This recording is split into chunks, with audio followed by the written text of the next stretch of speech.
Shalom, puji Tuhan Bapak Ibu Saudara sekalian. Kalau pagi hari ini kita boleh kembali bangun dengan tubuh yang sehat. Mari sebelum kita mulai semua aktivitas kita mohon bekal kebenaran firman Tuhan untuk menyertai, menolong dan memberikan hikmat di sepanjang aktivitas kami ini. Mari kita awali dalam doa. Kami bersyukur padamu ya Tuhan atas kasih, kemurahan dan pertolongan Tuhan sepanjang malam, di mana kami boleh tidur dengan nyenyak, melepaskan segala kelelahan kami. Saat ini kami boleh kembali bangun dengan tubuh yang sehat. Mari Tuhan, sebelum kami memulai semua aktivitas kami, bekali kami dengan kebenaran firman-Mu, agar kami boleh tetap berjalan di dalam jalan kebenaran-Mu Bapa. Dan kami percaya Tuhan, kami tak mampu berjalan sendiri. Untuk itu mari Tuhan, sertai setiap langkah aktivitas kami dari pagi hingga sampai malam nanti. Terima kasih Bapa di surga. Di dalam nama Tuhan Yesus kami sudah berdoa dan mengucap syukur.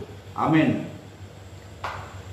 Puji Tuhan Bapak Ibu Saudara sekalian. Kalau pagi hari ini sebelum kita mengawali segala sesuatu, kita mohon penyertaan Tuhan, pimpinan Tuhan dan bekal kebenaran firman Tuhan untuk menyertai dan memberikan hikmat di dalam setiap langkah hidup ini. Tema firman Tuhan pada pagi hari ini, Tuhan itu baik. Jelas Bapak Ibu Saudara sekalian, bagi kita orang percaya, Tuhan itu adalah baik. Dan ini yang sudah kita rasakan di sepanjang kehidupan kita. Kebaikan Tuhan itu tidak berhenti, tidak ada habis-habisnya. Ketika kita pun mengalami kelemahan, kebaikan Tuhan itu tetap menyertai dan menolong kita. Mari kita baca di dalam Mazmur pasal yang ke-107 ayat yang pertama sampai dengan yang ke-9. Nyanyian syukur dari orang-orang yang ditebus Tuhan. Bersyukurlah kepada Tuhan, sebab Ia baik, bahwasanya untuk selama-lamanya kasih setianya. Biarlah itu dikatakan orang-orang yang ditebus Tuhan, yang ditebusnya dari kuasa yang menyesatkan, yang dikumpulkannya dari negeri-negeri, dari timur dan dari barat, dari utara dan dari selatan.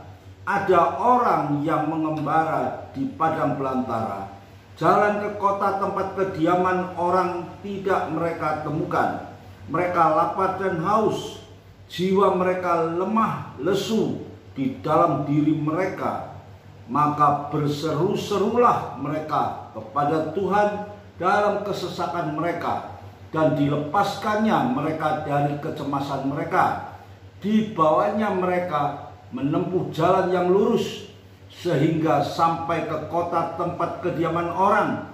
Biarlah mereka bersyukur kepada Tuhan karena kasih setianya, karena perbuatan-perbuatannya yang ajaib terhadap anak-anak manusia. Sebab dipuaskannya jiwa yang dahaga, dan jiwa yang lapar dikenyangkannya dengan kebaikan. Amin. Puji Tuhan Bapak Ibu Saudara sekalian. Apa yang dikatakan oleh Raja Daud di dalam Mazmur 107 ini, ya.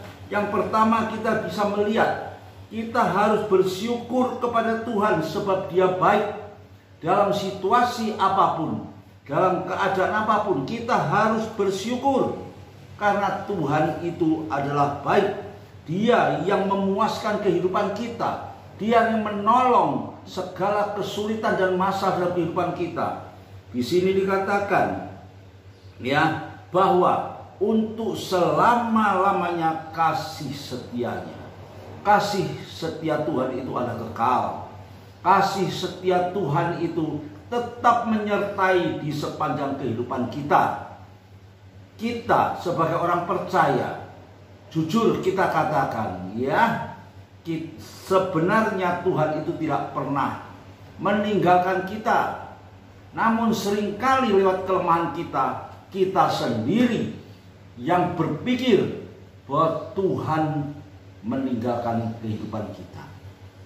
Di dalam segala kelemahan kita yang kita perbuat sendiri, seringkali kita itu menyalahkan pada Tuhan.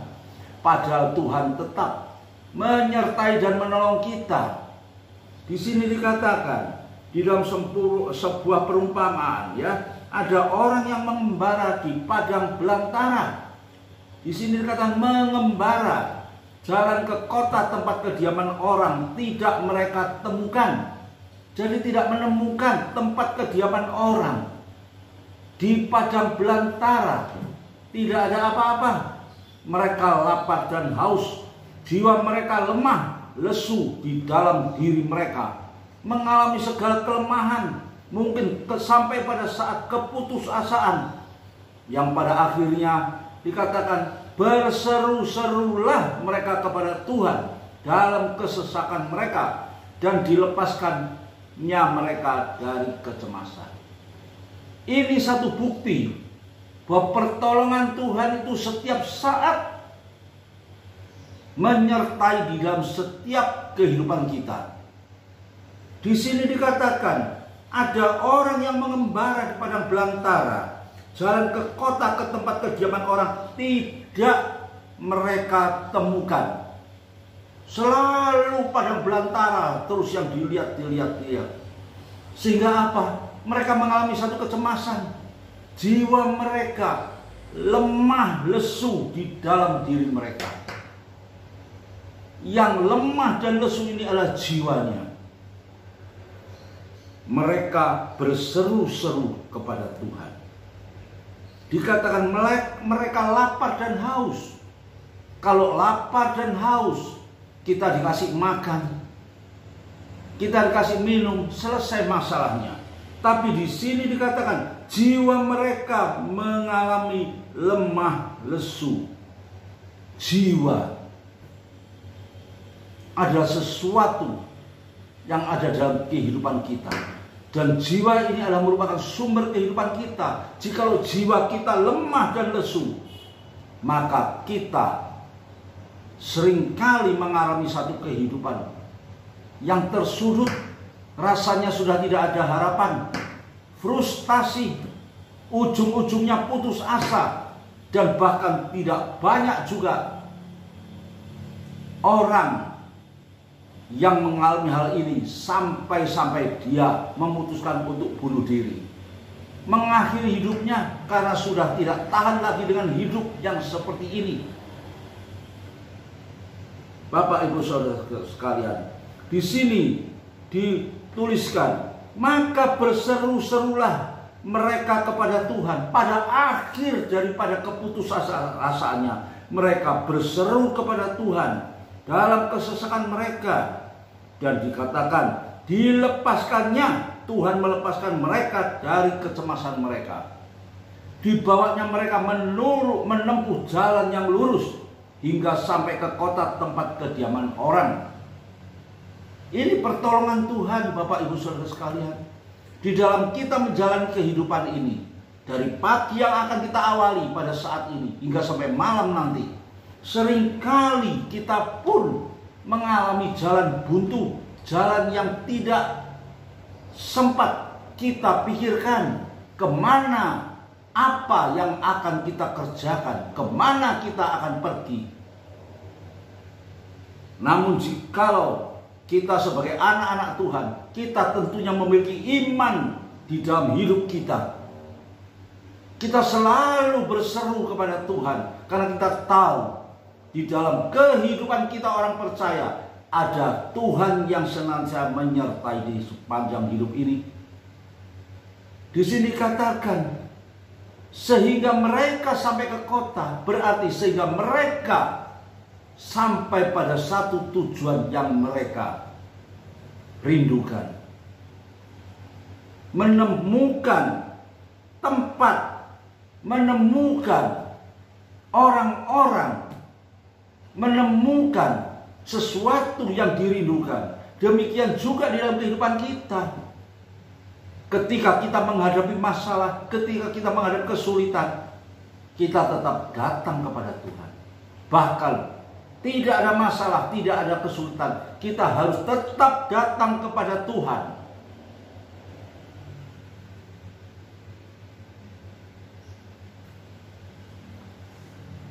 Mereka bersyukur kepada Tuhan karena kasih setianya, karena pertolongannya, karena perbuatan-perbuatan Tuhan yang ajaib terhadap anak-anak manusia, terhadap kehidupan kita orang percaya. Karena apa, Bapak Ibu Saudara sekalian?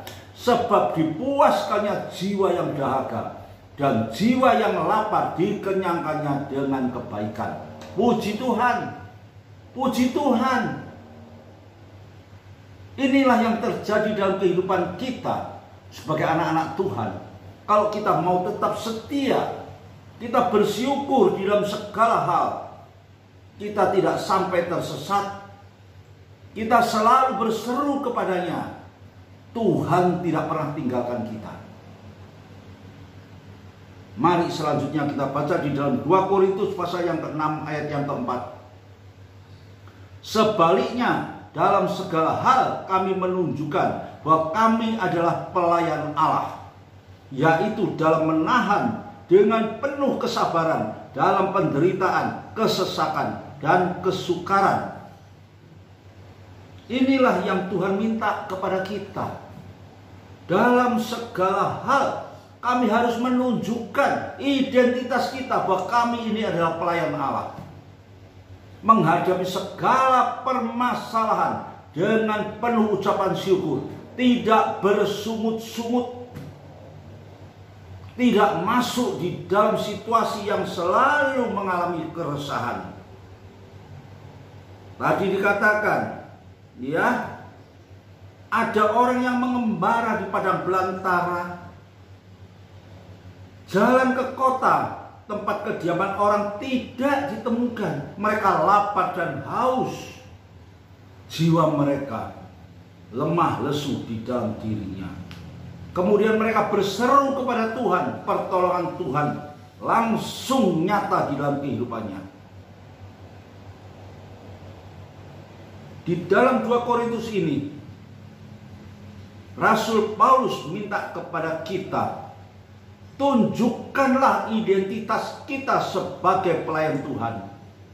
Tetap bersukacita, tetap bersyukur di dalam segala hal. Kita sanggup menahan segala masalah yang terjadi dalam kehidupan kita dengan penuh kesabaran dalam penderitaan, kesesakan, dan kesukaran. Bagaimana kita bisa menahan semuanya ini? Dengan penuh ucapan syukur kepada Tuhan.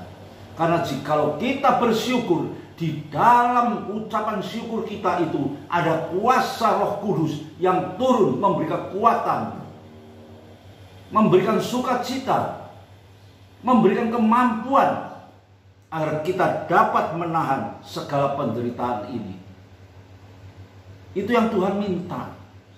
Kita menunjukkan identitas kita bahwa kita ini adalah pelayan Allah, sehingga hidup kita boleh menjadi saksi di tengah-tengah dunia yang gelap ini, boleh menjadi terang di tengah-tengah dunia yang gelap ini, sehingga kita mampu menunjukkan terang Kristus yang penuh dengan pertolongan, penuh dengan perhatian, penuh dengan kasih itu di dalam sepanjang kehidupan orang percaya. Mari kita koreksi di dalam setiap kehidupan kita, agar kita boleh kembali dipulihkan, yang lemah kembali dikuatkan, ya, yang ragu-ragu tetap diberikan kekuatan, kepercayaan yang teguh, yang menghadapi masalah, penderitaan, dalam kesukaran dipulihkan lewat ucapan syukur dan iman percaya kita hanya kepada Tuhan. Tadi dikatakan, berseru-serulah mereka kepada Tuhan dalam kesesakan mereka dan dilepaskan dari kecemasan mereka. Inilah identitas kehidupan kita orang percaya. Tuhan selalu menolong, Tuhan selalu memberi kekuatan, Tuhan selalu memberikan penghiburan, hingga kita boleh memiliki hidup penuh sukacita, tetap melayani Tuhan dengan setia sampai Tuhan Yesus datang kembali. Mari kita berdoa. Terima kasih Bapa di surga atas firman-Mu yang indah pada pagi hari ini. Kami percaya Tuhan, firman ini sudah menjadi kekuatan bagi kehidupan kita. Firman ini sudah mencerahkan kehidupan kita yang seringkali kita mengalami kelemahan. Dan kami tahu Tuhan, Engkau senantiasa menyertai kami, Engkau senantiasa menolong kami, Engkau senantiasa memberikan kepuasan di dalam kehidupan kami, hingga kami boleh menikmati hidup penuh sukacita, penuh ucapan syukur, untuk memuliakan Tuhan dan untuk kemuliaan dan kebesaran nama-Mu Bapa. Terima kasih Bapa di surga, di dalam nama Tuhan Yesus kami sudah berdoa dan mengucap syukur. Haleluya. Amin.